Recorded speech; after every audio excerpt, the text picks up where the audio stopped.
I'm just going to talk about what meta-analysis is, and then I'm going to walk through one example which I did for various paper in art. Okay. So basically, meta-analysis, as the name indicates, is a analysis of different analyses. So it's basically an aggregation of all different studies, and we are trying to make a generalized conclusion based on all those studies.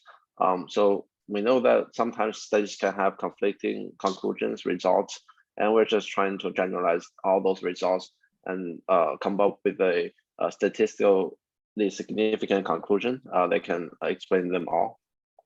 And so it is very commonly used in various different fields, especially in like drug testing. That's where I see a lot of examples are, because they're trying to understand the effect of drugs across different studies. But it also applies to other fields like our field as well.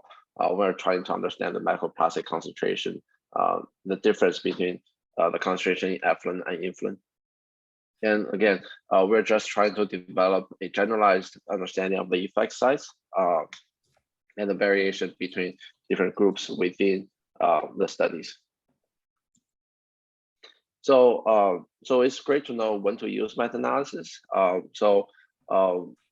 There are several requirements. The first one is that we want to make sure that the studies use the same method.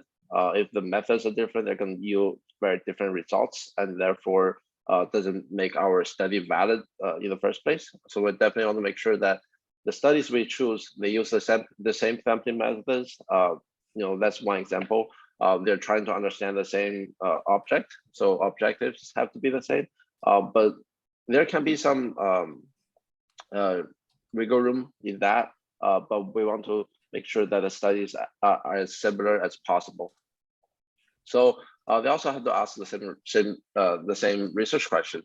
For example, how quickly does the ingestion of 50 grams of sugar raise the blood sugar level by 30% in teenagers? That is not a very good example that I just came up with. But see, like in here, they're trying to focus on the teenager group, and they're specifying how much sugar they're giving giving to the subjects. And there's very clear metrics in which we measure the effect of these 50 grams of sugar. So we want to make sure that we want to make sure that the studies are as similar as possible. So as I said, there can be a lot of wiggle room in terms of how we choose different studies. We can include a lot of studies, but that can decrease our the validity of our results. So we definitely want to choose similar studies as similar as possible. And another benefit of or like what to use meta-analysis is a very interesting subgroup analysis. So for example, in the microplastic research, there are different sampling methods. So those are our subgroups. And meta-analysis allows us to look at the effect size based on a subgroup basis. So I mentioned effect size a lot. Just gonna briefly talk about what effect size is. It's basically just the strength of relationship between two variables. As the name is pretty straightforward, it's the size of the effect. And like what we are all pretty much familiar with is the correlation coefficient R, or R squared. And that's just one example of effect size. There are a ton of different ways to calculate effect size. But they can be divided into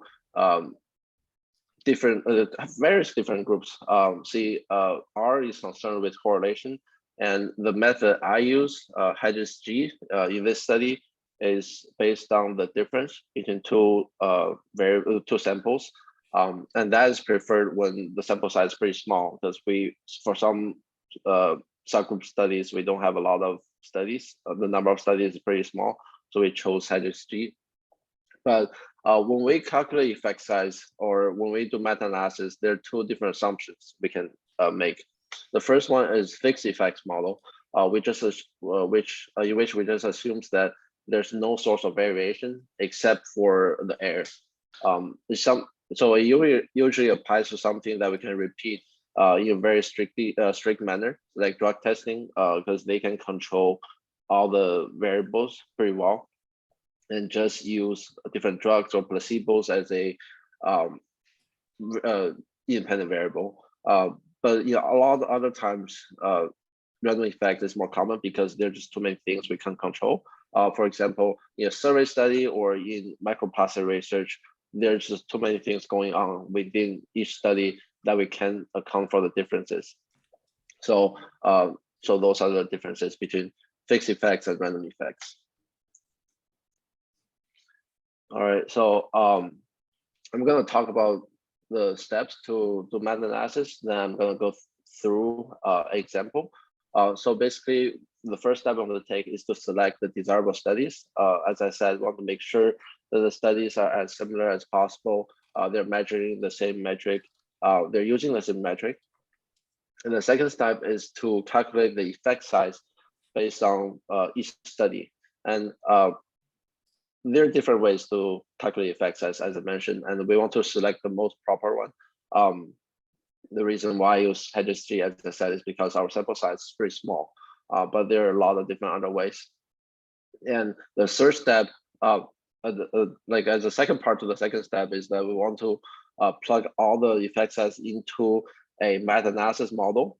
There are different models available in R, and and that function, that model aggregates all the effect size, and we can display, excuse me, we can display the results with a forest plot. And I will also go over what forest plot is and how we interpret it. Okay. So I'm gonna share my R. So if you click on the link I sent you, if you can click on that, so just to, so that you can share that screen with everybody. Or let me share the screen for a few seconds. That way they can see what's the typical way that people do. So for instance, I just search microplastics and meta-analysis. So this is about microplastic and functional traits and of feces. So that means now if microplastics or fish are exposed to microplastic, what will happen? As you can see there, they use the, if you see that G statistics, these are all different things that they talk about, which is, I'm sure this is related to statistics or some way. So something that we don't normally write in our meta-analysis, but there are these math that involve behind measuring those effect, size effect. So as you see, it is the reason I share this one as opposed to other is because it says explain everything about pools and all that, weighing factors and all that. And this is how the typical graph look like. Something that we didn't do directly, but I think is, so for instance, here, if you see, this is what people call forest plot. So you have a, basically some effect, a normalized effect starting from negative to positive around 0. So I don't know what 0 means. 0 means probably no effect, or how far it is away from that line tells us that whether it's a positive or negative effect. And that numbers are all written on the right sides and with the p-value. As you can see, there are other, there are lots of graphs like this. So this is how typically this was presented. You can see a lot of examples like that. This is the first time I see this hedge things. Other times people just write K or some whatever numbers. So that's the final output we want. And your variable would be defined by you. As you can see on the left side, in this one, they're comparing the effect in estuary versus freshwater versus marine environment. And K value, I don't know what is K value. Maybe it's the number of data points as related to that. So as you see, 106, 546, 102. So the more the data, the better it is to understand whether this is a useful analysis or not. All right. So, Albert, you can now share the results. Maybe, if you want to share the code with about Vera's paper, then first share the Vera paper first, the output, so that you can then know what we got and what we did. Then we come back and.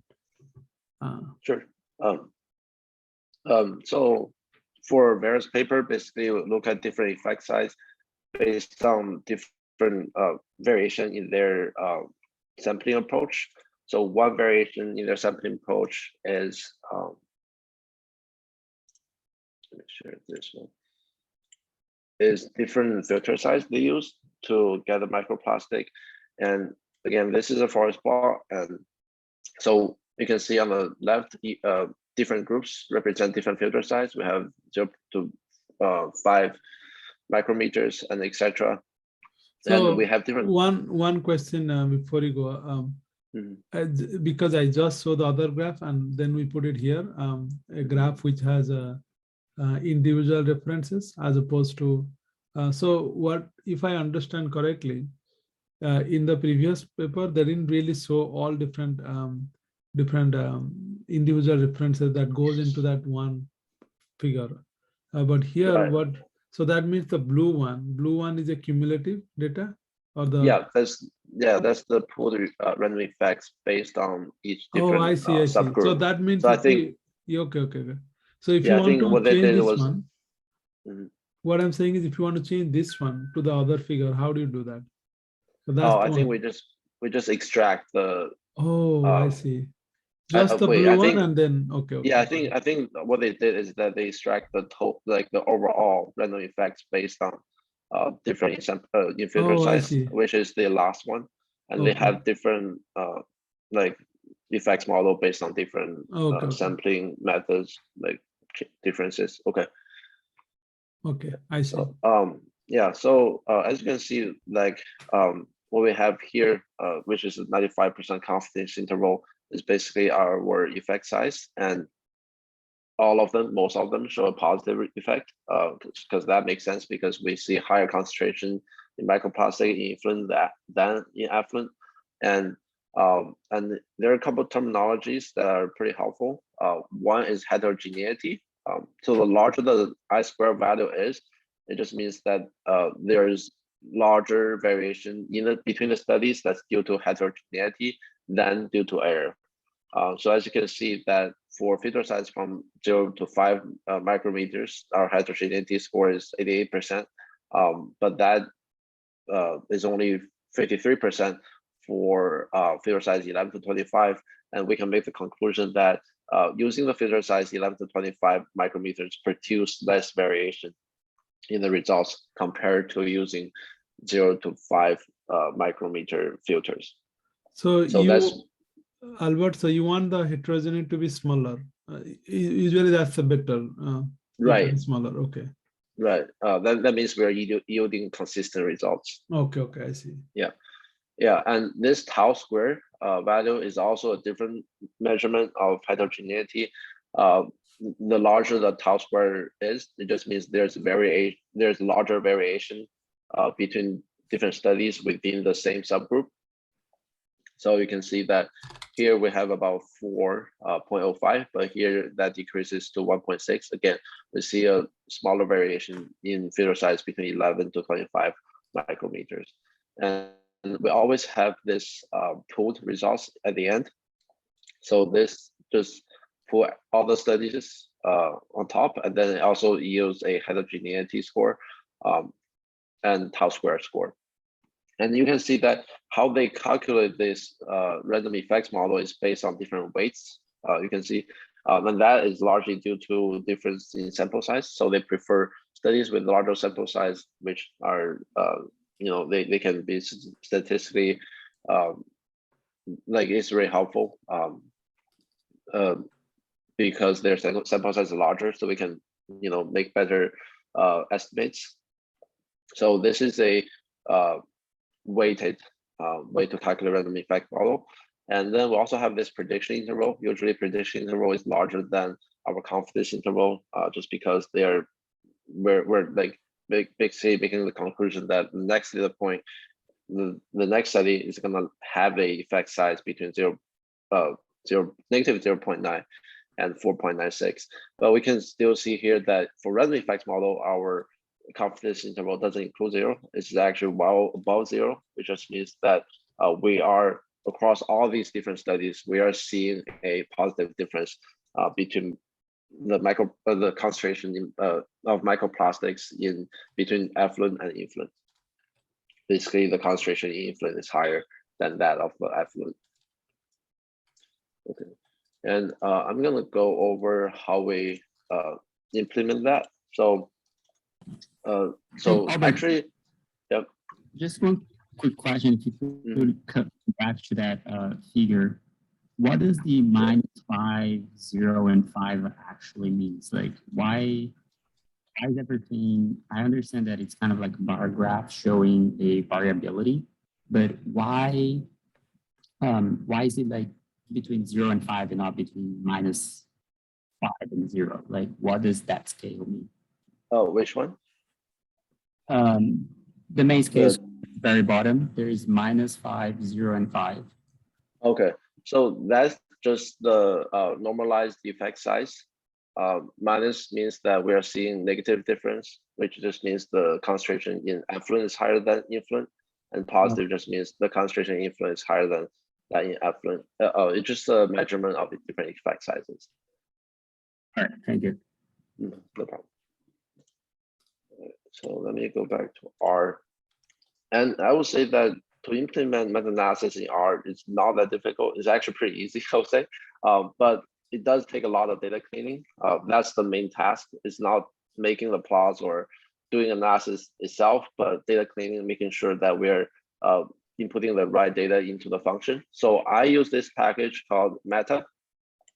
And of course, I use dplyr to filter, to clean the data, and also use the package called ESC, which helps us calculate different effect sizes.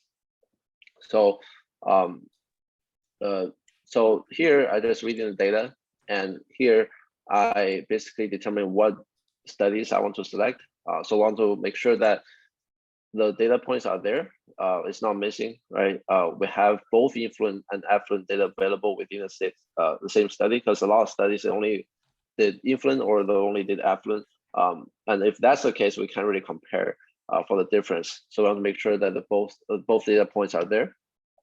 And we want to group by author, and we want to make sure that within the same study, they repeat the trials at least 3 times. So there are a lot of studies that just did it once, and that makes it really hard to calculate effect size, because we want to calculate effect size based on a study level, not on an aggregation level. So we definitely need a decent number of repeats within the same study. So here I just kind of summarize the results. Like I kind of summarize which author I want to select. So I maybe select the author. And here, I just feed in the data, so I can show you what it looks like. Maybe it's more helpful if I just share my full desktop.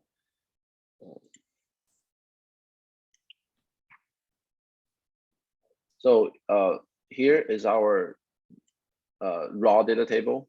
You can see that we have different authors, which are just different studies. And then we have influent and effluent level. And then we also have their different sampling methods, like they use different filtration size, smallest size reported volume of water. They also have just very different separation methods. So there are just variations in the methods they use to analyze the samples. So that's our raw data, and basically want to group by different authors. And we want to calculate them and different authors and different methods they use. And here, for the first one, we're trying to understand filter size. So I group by author, and then filtration size, right? Because that's the one control variable. That's one independent variable that we're assuming here, because we are trying to understand filter size So we select author and filtration size. And then we basically want to calculate the mean influence and the standard deviation of the influence, as well as the mean effluent, and as well and the standard deviation of effluent, which are basically concentration of microplastics. And but definitely want to select studies that have a valid filtration size, because a lot of them didn't mention what kind of size they use. So we want to just kick those out. And here, again, want to make sure that they repeat, right? They repeat the studies at least 2 times. Because some studies repeat the filter size multiple times, but they don't repeat other variations multiple times. So some studies are good for certain analysis, some don't. But we just definitely want to make sure that there are at least 2 or 3 samples within the same, I guess, treatment variable we're trying to use. Here we're using filter size. Okay. So what I did here is that I joined the whole table together, and this is a very important step.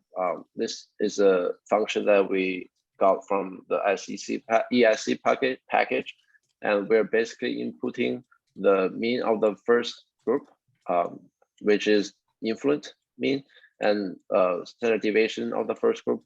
So standard deviation of the influent, the number of repeats, the sample size, and the mean of the effluent group, the standard deviation of the effluent group, as well as the sample size of the effluent group, and then we choose what kind of effect size we use. So here in the helper window, we can see that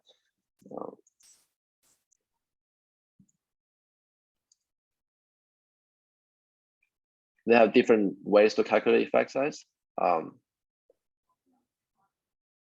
And that really depends on what kind of study we do. So here I use Heterogeneity because our sample size is fairly small. So with this function, we are able to compute a table that contains effect sizes. So I'm gonna put that up.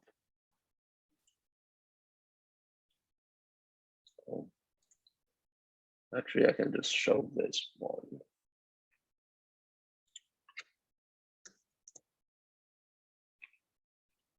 So here we can see that we have the effect size of different studies and the standard error of the effect size of different studies. And and then the table also specify what kind of subgroup it belongs to. So here, this study uses 26 to 50 micrometer filters. So that's the table we want to have. So at this point, we're done with the data cleaning. We computed the effect size, we computed the standard error of those effect size and the subgroup it belongs to. And now we're just inputting the whole data table into a function called MetaGen, and that's from the Meta package.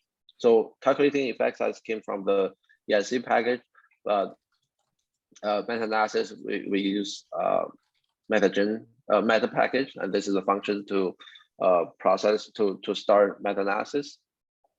And here you can just see that the first argument, just the effect size, standard error of the effect size, we want to specify which data table to use. Here, just basically is the notation. So this way we can show which author did what. And then we want to make sure that in this study we use random effects because there's just so many things that we can account for. And method tau, remember that's the one way to calculate heterogeneity, and there's different formulas and methods to do that. And SJ is one of the pretty standard ones. And here I include the prediction interval, and then by var, because we want to group by different filter size. So we want to make that as a factor, so it shows different filter size. So after this step, M1 is basically a meta-analysis model. It's a list with a lot of different information about the meta-analysis, as you can see on the top right, the first one. And we can simply just call a force function based on the output of this MetaGen function. So as you can see here, we call forest, and M1 is basically our model. And we want to specify the subgroups. We want them to show the subgroups. So that's true. And we want to show the names of those subgroups, which makes this argument also true. Also print other information available. We want to just a lot of labeling. That's mostly it. And we can always, select color of our pool effect size, and then this just give us this nice plot that for us to interpret from. Yeah, and yeah, here it is. And I repeat this the same process, basically the same process for different variation in sampling methods. So we have like sampling volume, we have different organic digestion methods,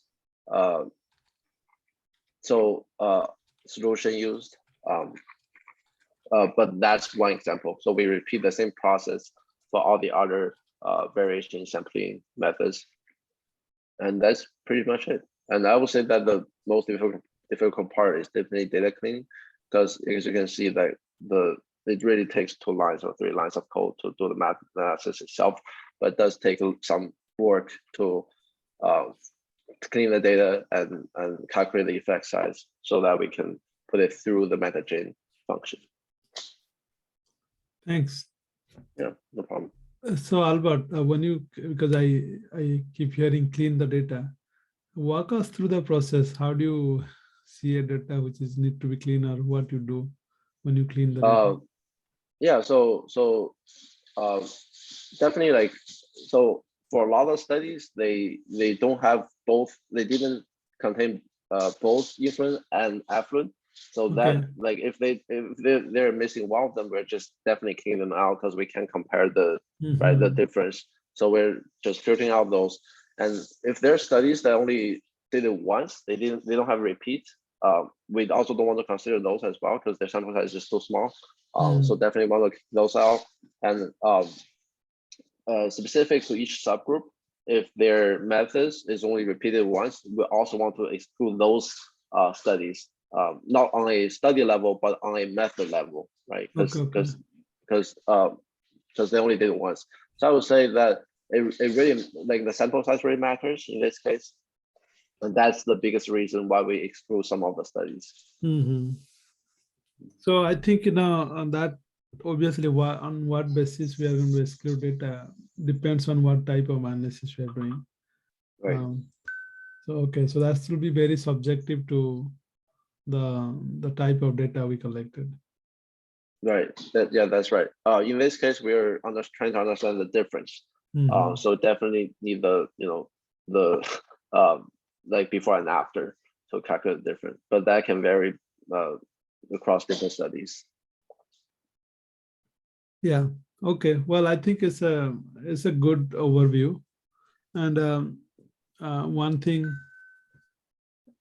all of you, Albert is here. You can at least the code wise, it's easy to see that somebody wrote the code, all that. Now, but then to go through what exactly it is, it will take a while before understanding that.